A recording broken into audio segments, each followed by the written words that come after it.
So, with all the stuff that's been going on in the world, COVID, social unrest, police brutality, I decided to make a statement with my work. To be honest, the journey was really simple. It first started when I stumbled upon a 3D model of George Floyd. The creator posted it and I thought about how cool it would be to make an AR app with it. Adding some simple user controls and ground plane tracking can go a long way. So first, I set up Unity. I downloaded Unity, I opened it up, switched the build settings to Android because it's just much easier to build an Android app than an iOS app. I went on to go to Vuforia and download the package for the AR engine to work. This is always pretty simple to do. Just download, install, add a license key. Afterwards, I made a scene, added the AR camera, changed the ratio of the game view to 1920 by 1080, and changed it to landscape right. Added a plane finder and ground plane stage to track the ground. Deleted the main camera. Turned off the duplicate stage to make sure we don't add multiple models to our AR scene. And I set the ground plane anchor.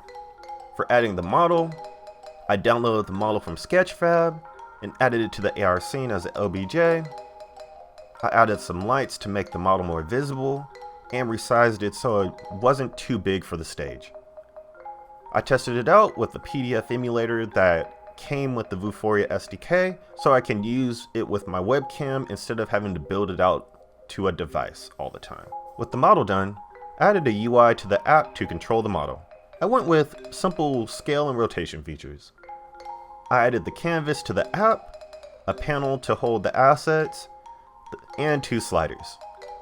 One slider was for the scale, another one was for the rotation. I then anchored them to the bottom of the screen and labeled them with some text. In order for the features to work, I needed some code. It was one of a few lines of code, so it wasn't too bad. I opened Visual Studio, added a script for the scale, added a slider reference, and had the value of the slider reference scale the X, Y, and Z areas of the model. I did the same thing with the rotation, except for I only referenced the Y axis for the rotation value. The X and the Z axis were 0. I wanted it to only rotate around a vertical pole only. After coding, I added the scripts to the sliders respectively. I first made an empty game object to place the model in the container. This is the container that I will use to actually rotate and scale the model. I dragged the scripts to the container, then added the sliders to the reference area of the scripts. I then modified the values of the sliders. Rotation would go from 0 to 360 degrees, and the scale would go from 0.05 to 4. I tested it out and I was pretty pleased. Then I added the toggle for the UI elements. I figured it would be nice to toggle the UI on and off with a subtle button so that it would never cover half the screen when you're trying to take pictures and videos. I added the toggle to the game object, removed the text, and changed the toggle indicator to a green circle icon. I anchored the toggle to the bottom of the screen and created another panel to separate the toggle from the other UI layers. The last thing I want to do is actually hide the toggle button when I hide everything else. The next thing I did was add a function to the toggle button by clicking the plus sign in the on value change section and added the UI panel to it. I clicked the play button to make sure that it worked, and it did. After the app was done, I put my designer hat on and decided to make a branded icon that spoke to the app. Default Unity apps just had the Unity icon on them. I didn't feel like that was fitting for the experience that I was trying to create, so I decided to make a custom one. I took a screenshot of the 3D model on Sketchfab, opened up Photoshop, started building out the icon. I made the icon a 1080 by 1080 square with some rounded corners. I superimposed the image over the square and added it as a clipping mask. I added some flashy icon style effects to get the final icon look and exported it to Unity as a PNG with transparency to maintain that rounded look. I then added it to the default icon list. Lastly, after I finished the icon, I wrapped up the app experience with some splash screens. I decided to add some intro screens into the app that gave some information about the app. I added some memorial text and a message to support the cause. Then I added some credits and references. I exported those from Photoshop and added them to the splash screen section. After organizing the slides and giving them the right timing, I exported the app out and went out into the world to test the app in the real world. So, I live in Portland, Oregon, and it is kind of crazy that Portland is one of the epicenters for all this social unrest. Given that black people only make 5.8% of the population in Portland and 3% of the population in Oregon, it's just really interesting that they've been protesting for pretty much 100 days straight.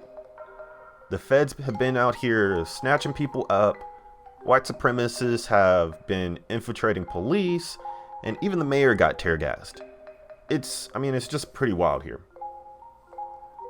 Funny thing is that all of this has been happening around a few blocks in downtown. Portland blocks are pretty small, so I would really say that it's only about 3/4 of a New York block that got all this national attention. If you walk around Portland when the sun is out, it's pretty typical, it's a typical lily white day with people jogging, cars passing, dogs barking. When the sun goes down though, that's when it really goes down. Definitely decided to go out during the day though. With my mask on, I went out to the world in Portland and started putting the concept to practice. I traveled to the waterfront where most of the people go, walk around and run, the many parking lots that have idle cars, and all the murals that have been sprouting up as things began to shut down. My girlfriend and I went on a journey to catch Pokemon and sightsee. To be honest, it felt really good. It was a really good experience to walk around Portland and see all the pro-black icons and murals all over the boarded buildings. It is one of the very few times that I actually felt accepted in Portland. Understanding the history of Oregon and their exclusionary laws that hindered black people from moving in and owning stuff, what we saw in the city was the antithesis of that history. We were really curious where they would put all this magnificent artwork. Unlike my project where I can put in my pocket when I'm done, this has a physical element that takes up space. There were just so many areas to place the model. I varied the size of it, I did creative shots, I did gimmicky shots, I did full 360 shots. I just had fun, to be honest with you. I really tried to see how far I could push the project. For the most part, people thought I was just really into my phone, and I was. But it was because I was admiring something that was very personal to me. One could argue that the whole point of monuments and murals is to exist in the public. But that was not the goal for me. As a black man in Portland, walking around a very white city, I wanted to feel comfortable. I didn't want to try to admire something in a public forum, looking over my shoulder, worried about someone saying some racist stuff in response. It is exhausting, and sometimes I just don't want to deal with it. To be able to experience something that is grand and fantastical, but also discreet and personal, is a major strength of immersive technology and augmented reality. I felt fortunate to be able to create such an intimate experience that I would be able to share with others. So after the journey, I posted the pictures on Twitter, and boy, was it a statement. Of course, there were some positive responses. Before I knew, the post was shared across the XR industry by hundreds of people. It was great because people I followed on Twitter were interacting with it and receiving it pretty well. This made me feel pretty good because I was getting responses that I wanted from this. Unfortunately, when you put yourself out there, you have to deal with the risk and consequences of it. For me, I know that saying Black Lives Matter on a public forum comes with some inherent risk. That risk often aligns with white supremacy and anti-blackness. For the most part, I knew what types of responses from certain types of people I was inviting with my post. Interestingly enough, They were so similar in nature and from pretty much all versions of white people. In a sense, I feel like my goal was accomplished because I was able to create an installation in Portland that was shared all over the world in support of Black Lives Matter. And I didn't have to put my health at risk or my safety at risk in the process.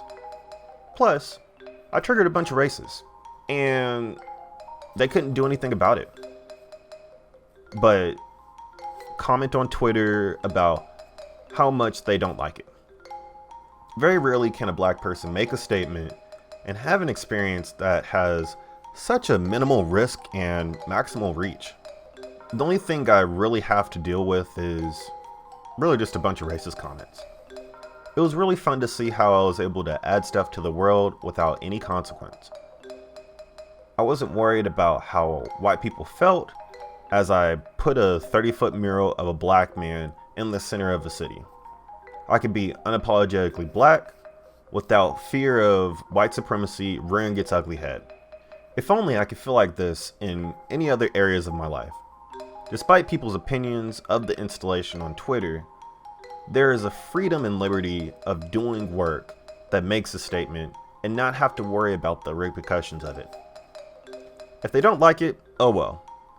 They can't do anything about it. So if you want to learn how to make AR apps, I made a course about it. You can learn by taking the course I made based on the project on Skillshare. You will learn the basics of augmented reality, how to use AR in activism, how to use art in activism, how to build an augmented reality experience in Unity without code, how to enhance the experience of thought-provoking art with the user interface and user controls. The app will place a 3D model into an augmented reality and control the 3D model on screen with buttons and sliders. And you can check the course out at the Skillshare link in the description. If you like this, feel free to subscribe on Patreon. And if you do so, you could get the promo code to the course that I made on Skillshare, and also the project files for the whole project. More importantly, if you want to follow my work, subscribe to all my podcasts. You can subscribe to the YouTube channel. You could like all the social media stuff. Check out my other, projects and stuff like that. And more importantly, go buy my books. Go buy the stickers. Go buy all the stuff at illtopia.com. And so, without further ado, thank you for watching. Thank you for listening. And this is Steven Christian with Stuck on an Island and Illtopia Studios. And I will catch you all later.